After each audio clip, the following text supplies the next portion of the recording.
El 31 de diciembre de 1936, Miguel de Unamuno muere de forma repentina en su casa de Salamanca en plena guerra civil.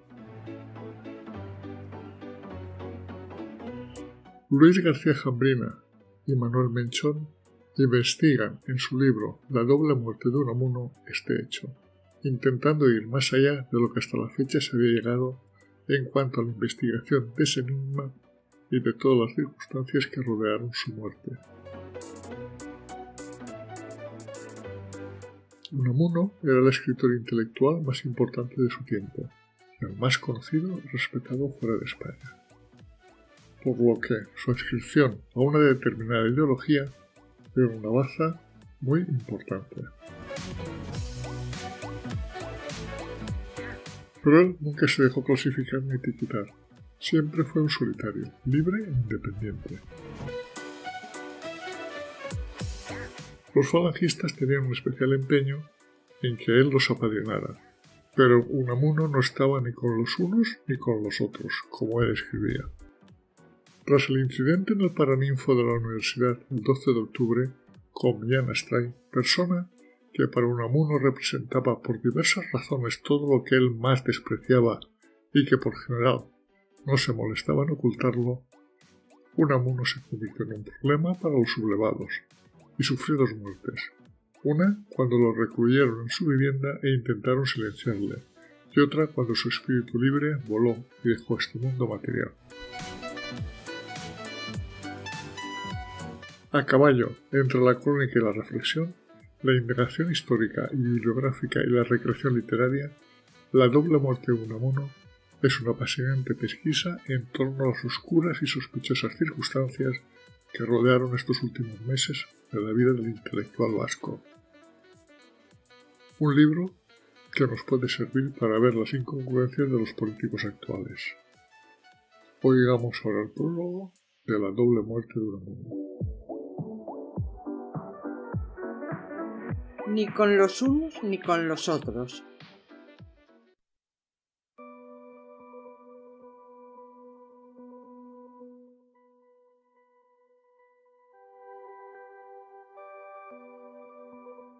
Unamuno siempre fue una figura incómoda, resbaladiza y con muchas aristas, y en gran medida todavía lo es. Por mucho que, desde uno u otro lado, nos empeñemos en clasificarlo o en hacerlo encajar en los estrechos límites de una creencia, de una postura política o de una ideología, siempre se nos escapa, como el agua entre los dedos. Durante toda su vida, don Miguel se negó a definirse y, sobre todo, a que los demás lo encasillaran. «Dejen, por Dios, o por el no Dios, de encasillarme», exclamó en alguna ocasión. «Aborrezco toda etiqueta, pero si alguna me habría de ser más llevadera, es la de ideoclasta, rompeideas», comentó en otro lugar. Fue un hombre libre e independiente, un heterodoxo, un solitario. «No soy ni fascista ni bolchevique, soy un solitario», le dijo a Nikos Kazantzakis en una célebre entrevista en octubre de 1936. El hereje solitario lo llamaba elogiosamente Margaret Reed en su biografía pionera. Y es que Unamuno no era un hombre de dogmas ni de ideas, sino de pensamiento. Un pensamiento vivo que nunca se detenía ni se concretaba en una conclusión definitiva. Era dialéctico, una continua sucesión de tesis y antítesis, pero sin llegar nunca a la síntesis conciliadora. Huyo de la síntesis de contrarios al modo hegeliano, ya que lo que en realidad le interesaba era sentir el juego dialéctico y fecundo de las contradicciones, raíz y sostén de la conciencia viva.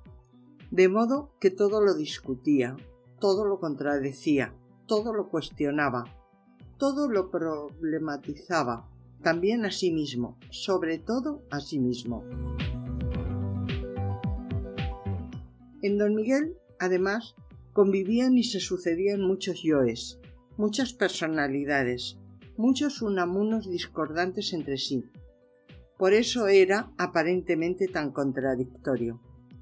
En realidad, su forma de pensar era una forma de vivir y de actuar, una actitud ante la vida, una manera, en definitiva, de encararse con el mundo y con la existencia que consistía en estar en constante lucha o agonía, como él prefería decir. Y de ello dejó constancia en numerosos escritos. Veamos tan solo algunos ejemplos entresacados de lo que publicó en los años 30. Siempre he vivido en duelo íntimo, alimentando contradictorias posiciones y sintiendo la necesidad de disentir de cualquiera que defendiese una de ellas. No quiero programas. Tenemos que librarnos y libertarnos de facciosos de derechas, de izquierdas y de centro, de inventores, de dogmas, de falsificadores de la historia, de inquisidores y de definidores. ¿Qué? ¿Qué dice usted, amigo? ¿Que a qué partido, secta, escuela, hermandad o círculo pertenezco? Al de ir haciendo que cada uno de ellos vaya a entender su propio entendimiento, y no es poco. Y no me pregunte usted ahora, amigo mío, qué partido tomo. No tomo partido, que ni he sido ni seré hombre de partido. Usted sabe que huyo como de la peste de que se me quiera clasificar. Soy especie única, declaró en otra ocasión. Después de haber escrito tantas páginas sobre cristianismo y el anhelo de inmortalidad, ni siquiera podemos determinar si era creyente o no lo era. Si tan solo quería creer o en verdad creía que creía. Si estaba convencido o no de la existencia de una vida perdurable, de algo que garantizara la propia trascendencia. Políticamente se consideraba un liberal, que en aquel tiempo era la opción menos ideologizada y menos dogmática posible, pero fue, eso sí, un liberal sin disciplina de partido, en palabras de Valentín de Arco, esto es, un auténtico liberal. Elías Díaz, por su parte, nos recuerda que para Unamuno el liberalismo es fundamentalmente una auténtica concepción del mundo, una visión total de la vida de carácter tolerante, crítico y antidogmático. Recordemos que él vivió 36 años en el siglo XIX y otros tantos en el XX, a caballo, por tanto, entre una centuria y otra. Y en aquella época el liberalismo era una corriente filosófica, política y económica, que, entre otras cosas, promovía la libertad del ser humano, la igualdad política y jurídica, y la búsqueda del progreso material de los pueblos. De todas formas, lo suyo era clamar contra esto y aquello, y, sobre todo, contra los unos y los otros, como gráficamente los llamaba. Él pensaba siempre a la contra y no dudaba nunca en mostrar su desacuerdo, su disidencia o su disconformidad, su permanente heterodoxia, aunque le fuera la vida en ello, como de hecho le ocurrió. De ahí que resultara tan polémico y controvertido hasta el final de sus días, que, para su desgracia, coincidieron con los primeros meses de la Guerra Civil Española, un tiempo nada proclive a actitudes como la de Unamuno. Las personas inclasificables suelen molestar, pues no podemos simplificarlas ni reducirlas a un solo concepto o categoría, especialmente en España, donde somos muy dados a proclamar esa falsa y terrible disyuntiva de o estás conmigo o estás contra mí, como si las cosas fueran tan sencillas y no cupieran otras opciones, incluso varias a la vez. A lo largo de su vida, fueron no pocos los grupos y partidos que trataron de captarlo para su causa o facción, pero nunca fue presa fácil, sino alguien esquivo y escurridizo como una anguila. Crees que la tienes acorralada y de repente culebrea y aparece en la otra orilla del río. Unamuno, además, era una persona íntegra e insobornable. No se dejaba comprar con dinero ni con prebendas, ni seducir por las promesas y los halagos. Él iba siempre a contracorriente y estaba en permanente pugna y disidencia con todo el mundo, sobre todo con el poder establecido. Por ello fue desterrado a Fuerteventura por la dictadura de Primo de Rivera y al final de su vida castigado y secuestrado por los sublevados. Ya veremos de qué forma y en qué medida. A Unamuno el alzamiento militar lo pilla en un momento de gran desencanto con respecto a la República. Si bien en un principio la había saludado con decidido entusiasmo, lo que lo llevó a ser nombrado ciudadano de honor de la República, pronto comenzaría a ser muy crítico con ella, cosa que no debe sorprendernos, pues no era la primera vez que se situaba en contra del poder gobernante, fuera del signo que fuera. De modo que era lógico que, dentro de esa continua dialéctica en la que se movía su pensamiento, tuviese dicha actitud. Por otra parte, hay que tener en cuenta que tanto para Unamuno como para muchos ciudadanos de las poblaciones que fueron inmediatamente ocupadas por los golpistas, como fue el caso de Salamanca, el alzamiento militar venía a ser algo así como una simple rectificación de algunos de los males o errores de la República. Así lo daban a entender los propios sublevados desde las emisoras de radio y los periódicos locales. En Salamanca nos es grato hacer pública la lealtad y disciplina de los regimientos que guarnecen la capital y la provincia, con cuya lealtad y disciplina asisten al gobierno de la República. El comandante militar desea también expresar agradecimiento al pueblo salmantino por el ofrecimiento de personas de todas las clases sociales que desean colaborar con el movimiento de salvación de España. Salmantinos, españoles, ¡viva España! ¡Viva la República con dignidad! Leemos en el Adelanto, diario de Salamanca, el 19 de julio de 1936.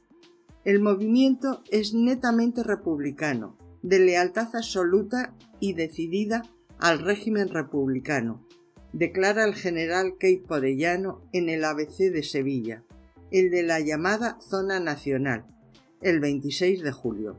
El propio Franco, en su manifiesto del día del golpe militar, habló por su parte de libertad, igualdad y fraternidad. De ahí que en ese contexto Unamuno se considerara a sí mismo un elemento de continuidad de la República. De esta forma lo plantea a propósito de la constitución del nuevo Ayuntamiento de Salamanca el 25 de julio de 1936. El pueblo me trajo acá, al Ayuntamiento, al traer la República en las elecciones del 12 de abril del 31, y me llevó luego a las Cortes Constituyentes como subdiputado, aquí y allí a servir a España en el régimen que ella se ha dado. Y ahora, al llamarme aquí lo que de sano queda del pueblo regularmente armado, vengo acá a seguir sirviendo, como antes, a España. Pero esto enseguida fue aprovechado por los sublevados, que vieron en él al aliado perfecto para legitimar su causa ante el mundo y deslegitimar la contraria, la de la República. Y es que las guerras no se hacen solo con las armas, se llevan a cabo también con las palabras y las imágenes, con la propaganda. No en vano, la pluma puede ser tan poderosa como la espada, y la máquina de escribir tan letal como la artillería. En todo caso, el objetivo es el mismo. De hecho, la propaganda es la guerra por otros medios, los de comunicación, una de cuyas funciones es manipular la verdad y generar información falsa. Al fin y al cabo, las fake news no son una invención de nuestro tiempo. Lo único nuevo son los canales y soportes tecnológicos utilizados para transmitirlas. Y no hay propaganda sin contrapropaganda. De modo que don Miguel no tardó en verse envuelto en una guerra de ideas, algo que nada tiene que ver con el pensamiento dialéctico tal y como él lo practicaba. En la guerra de ideas no se trata de persuadir al otro con la razón, sino de arrebatársela y acabar con él. Lo que importa es destruir y aniquilar al adversario. Y ya sabemos que en cualquier conflicto bélico la primera víctima es siempre la verdad. Unamuno, sin embargo, cuando combatía una idea o arremetía contra una mentira, no lo hacía para sustituirla por otra.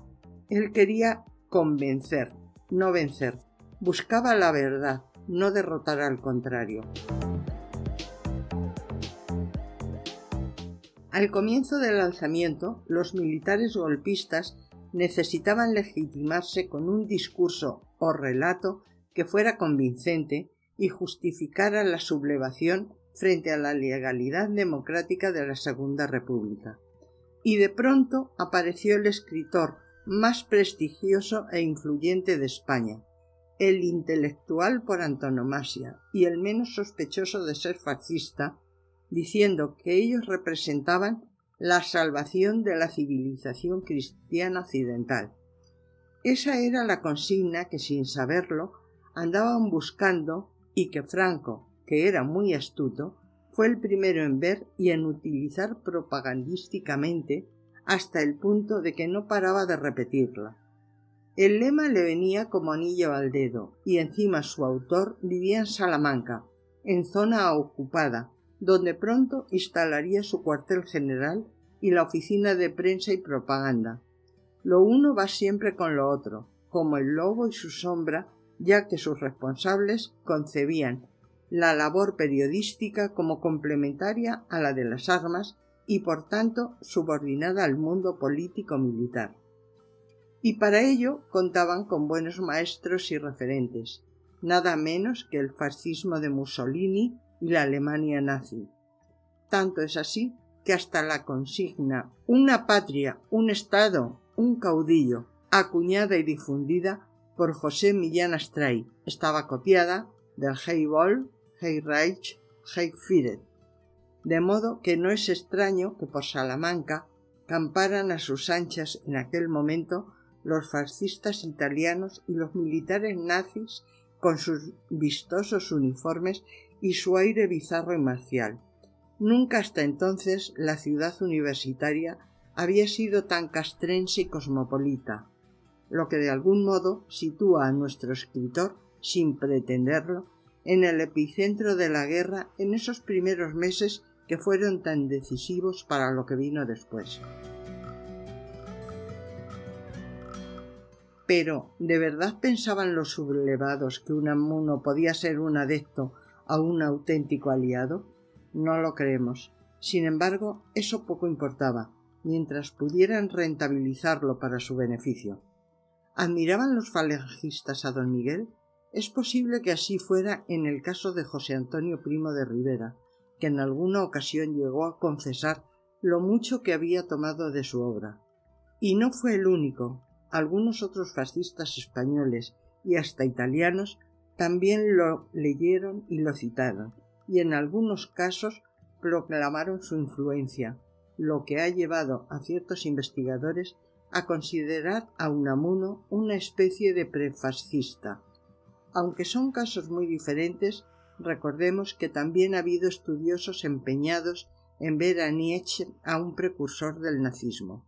Sin embargo, don Miguel no es responsable de lo que puedan pensar algunos de sus lectores, ni menos aún de las interpretaciones de sus exégetas, que son, por otra parte, muy variadas. Los falangistas lo que querían era que Unamuno los apadrinara, dada su gran notoriedad. En todo caso, era la suya una admiración interesada, condicionada por el rendimiento propagandístico que pudieran obtener de su persona. Claro que también sabían que el autor de Niebla no era de los que se dejaban manejar o manipular fácilmente y que sus opiniones eran cambiantes e impredecibles, pues no obedecían a las motivaciones habituales, la ambición, el dinero, el poder, el miedo, el halago. Si acaso podía tentarlo el deseo de que se hablara de él, que algunos confundían con la vanagloria o la egolatría, pero que en su caso estaba relacionado con ese anhelo irreprimible de querer ser. Y sucedió que enseguida le vio las orejas al lobo y los colmillos y las garras manchados de sangre.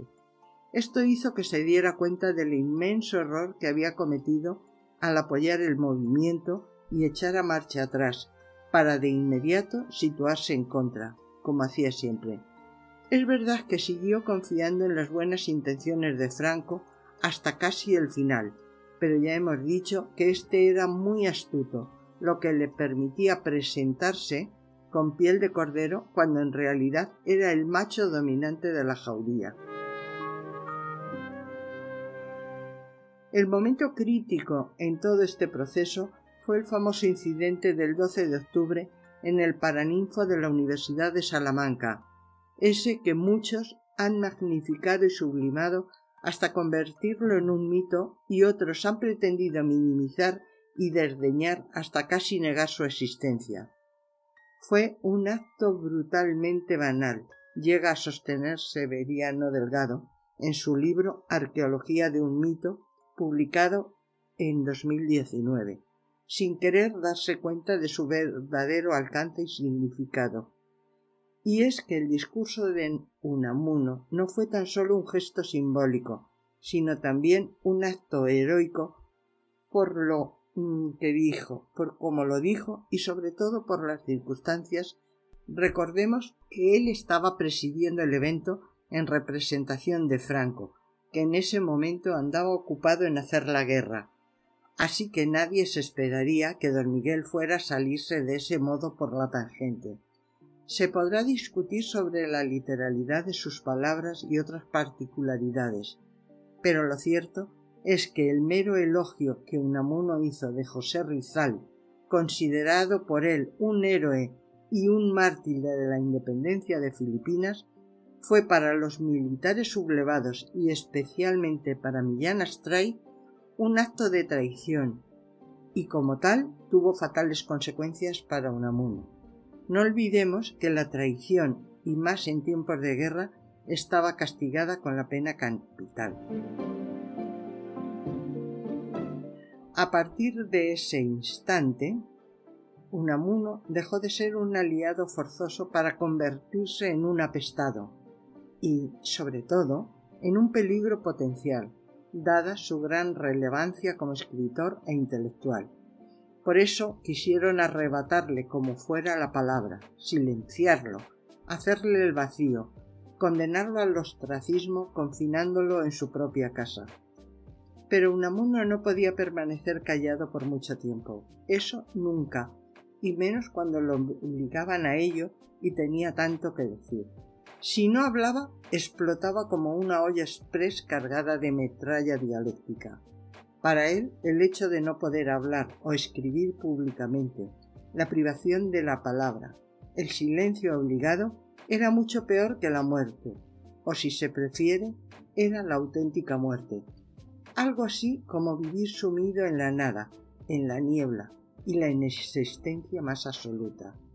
Y es que la palabra era la realidad más sustantiva, lo más importante, lo que podía garantizarle una vida perdurable más allá de la muerte física, pues sabía de sobra que la única inmortalidad factible era existir en la palabra, volcarse en ella, así que no estaba dispuesto a callar, aunque eso pudiera costarle la vida.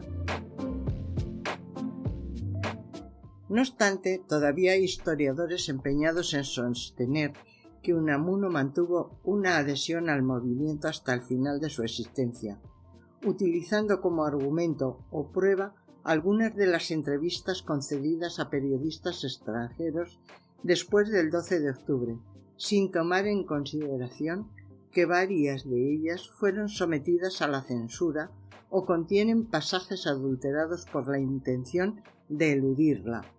mientras que en otras don Miguel habla en pasado y con reticencia de su apoyo inicial a los sublevados, una equivocación que él admite con valentía y con bastante pesar. Lo único que tal vez pudiera reprochársele es haber seguido confiando en las buenas intenciones de Franco, bien fuera por candidez, como él mismo reconoce, o por desconocimiento, ya que, como hemos visto, en los primeros momentos los golpistas lanzaron mensajes falsos a la población con respecto a sus verdaderos objetivos. Detractor de las dos Españas, al final de su vida quedó solo y atrapado entre las redes y las alambradas de una de ellas, repudiada por los unos y por los otros, y ya no logró salir indemne. No podía ni quería huir de Salamanca, para no poner a su familia en peligro, y era incapaz de permanecer en silencio ante lo que estaba viendo y padeciendo. «El día que me quiten la palabra me han matado», le dijo en una ocasión a Alejandro Lerroux. Durante 2 meses y medio Unamuno vivió más agónicamente que nunca, lleno de angustia y zozobra, ya que era consciente de lo que le esperaba y, en cierto modo, lo tenía asumido. Era el precio que debía pagar por haber errado. Lo que no sabía con certeza era cómo iba a suceder. A Federico García Lorca su asesinato lo había convertido enseguida en un símbolo de la represión del bando fascista, en un héroe trágico muy acorde con su poesía y su teatro, en un mito de alcance universal, de modo que a él los sublevados no le iban a dar esa satisfacción, eso estaba claro. Para estos, Unamuno se había convertido en un problema. Encarcelarlo habría sido útil y contraproducente, ya que se las habría arreglado para hacer llegar su palabra más allá de las rejas, de los frentes y de las fronteras. Fusilarlo habría constituido un gravísimo error desde el punto de vista estratégico y propagandístico, y silenciarlo era poco menos que imposible, como ya sabemos. ¿Quién puede acallar a alguien que lo ha perdido todo menos la razón? Era preciso, pues, neutralizarlo, pero no de cualquier manera, ni desde luego a cualquier costo.